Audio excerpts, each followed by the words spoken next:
Scan this. Sovi is here. Let's level up. Rainwater tank problems are classic calculus challenges that test your rate of change skills. We will solve this piecewise function problem together right now.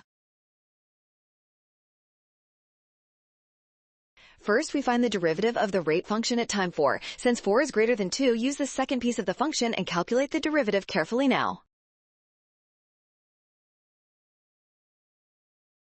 Next, we check the limit as time approaches 2. Calculate the left and right limits separately to see if they match. Since they are different, the overall limit does not exist.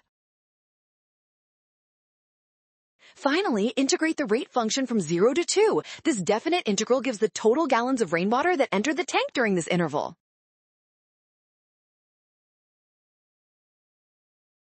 Well done! Scan the code to learn with Sovi. Watch signs to avoid a rush. Trust given values and check steps for success.